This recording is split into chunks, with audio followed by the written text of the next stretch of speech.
नमस्ते।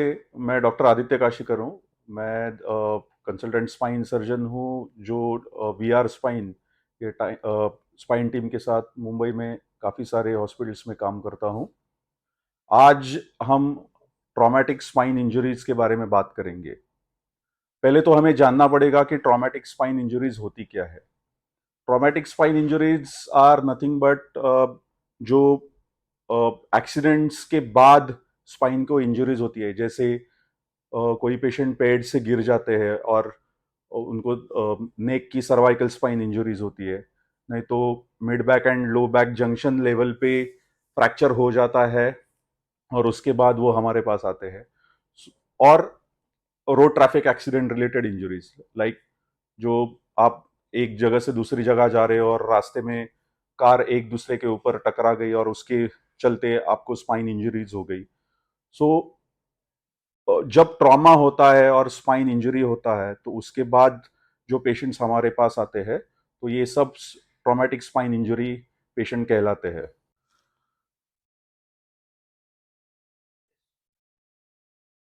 Typically spine traumatic patients, उनका symptoms रहता है कि बहुत जहाँ पे उनको इंजरी हुआ है, जैसे मिड बैक है नहीं तो सर्वाइकल स्पाइन है, वहाँ पे उनको बहुत ज़्यादा दर्द रहता है। Eight the same time most of the times उनका हाथों पैरों के शक्ति का प्रॉब्लम रहता है। जैसे कोई पेशेंट पेट से गिर गया है और उसको सर्वाइकल स्पाइन इंजरी हुआ है, सो स्पाइन में तो इंजरी होने की वजह से दर्द तो है ही, but at the same time उनको दोनों हाथों पैरों की शक्ति कम हुई रहती है, वो हाथ और पैर हिला नहीं पाते हैं। Eight the same time many they might be having, उसके साथ साथ उनको यूरिन टॉयलेट पास करने में भी इश्यूज रहते हैं।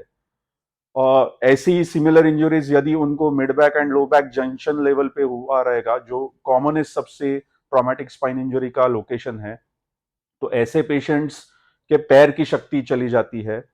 वो खुद से बैठ नहीं पाते, खड़े नहीं हो पाते because of the pain and weakness in their legs. और उसके साथ साथ भी उनको यूरिन टॉयलेट पास करने में इश्यूज हो सकते हैं। सो ये typical traumatic spine injury patients का प्रेजेंटेशन रहता है। सो ऐसे पेशेंट्स जब हमारे पास कैजुअलिटी में आते हैं तो पहले तो प्रिलिमिनरी उनका सर्वे किया जाता है कि अलोंग विथ स्पाइन, स्पाइन के अलावा और कुछ उनको मेजर एक्सट्रीमिटी इंजरी नहीं है। एक बार वो हम लोग ने कंफर्म किया तो उसके बाद उनको पहले तो स्पाइन को स्टेबलाइज किया जाता है। तो जैसे सर्वाइकल स्पाइन रहेगा तो उनको हार्ड सर्वाइकल कॉलर लगा के सपोर्ट दिया जाता है, उनको स्पाइन टेबल पे लिटाया जाता है, जिसके चलते उनको एक टेबल से दूसरे टेबल, नहीं तो एक बेड से दूसरे बेड पे शिफ्ट करते हुए कम से कम मूवमेंट हो स्पाइन में। दूसरी चीज है, नेक्स्ट रहता है कि इमीडिएटली जहां पे हमें सस्पेक्टेड इंजरी है, जैसे सर्वाइकल स्पाइन हो गया, नहीं तो डॉर्सो लंबार जंक्शन जो हम बोलते हैं, जैसे mid back and low back junction level पे इंजरी है, तो वो लेवल का इमीडिएटली हमें x ray, MRI and CT scan, ये तीनों चीजें इन्वेस्टिगेशन पॉइंट ऑफ व्यू करनी पड़ती है, जिसके चलते हम ये जान पाए कि एग्जैक्टली क्या हुआ है पेशेंट के साथ, कौन से लेवल पे इंजरी है, और उसका क्लिनिकल प्रेजेंटेशन और MRI picture, CT scan picture सब मैच हो रहा है। सो एक बार वो हम लोग ने कंफर्म कर लिया तो उसके बाद आ जाता है उसका treatment part. So treatment point of view, all patients they require surgery. Surgery इसलिए उनको जरूरी रहती है क्योंकि जब स्पाइन फ्रैक्चर रहता है तो कभी कभी फ्रैक्चर के साथ साथ डिसलोकेशन हम कहते हैं। डिसलोकेशन का मतलब है एक हड्डी दूसरी हड्डी के ऊपर फिसल जाती है, और ये फिसलने के साथ साथ जो स्पाइनल कॉर्ड रहता है उसको भी वो आगे ढकेल लेती है। तो उसके चलते दो चीजें हो रही है यहाँ पे। एक तो हड्डियों के बीच में इंस्टेबिलिटी है बिकॉज ऑफ फ्रैक्चर और जो पोजीशन अलाइनमेंट में प्रॉब्लम हुआ है उसके चलते, और दूसरा है स्पाइनल कॉर्ड का कंप्रेशन। सो ये दोनों चीजों को हमें टैकल करना है, जिसमें सर्जरी करके हम नस का दबाव भी हटाने वाले हैं, और जो इंस्टेबिलिटी क्रिएट हुई है फ्रैक्चर और अलाइनमेंट इशू जो डिसलोकेशन की वजह से, उसको अलाइनमेंट में लाके उसको स्टेबल करना पड़ेगा।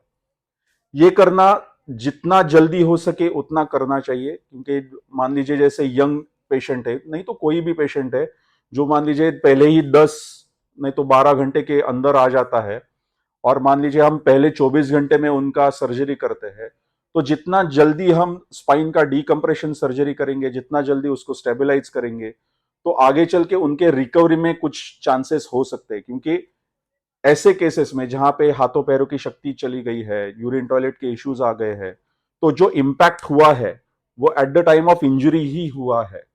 तो एटलीस्ट सर्जरी में हम सर्जरी करके उनको डीकम्प्रेस करके एक रिकवरी होने का चांस, प्रोबेबिलिटी बढ़ा रहे हैं।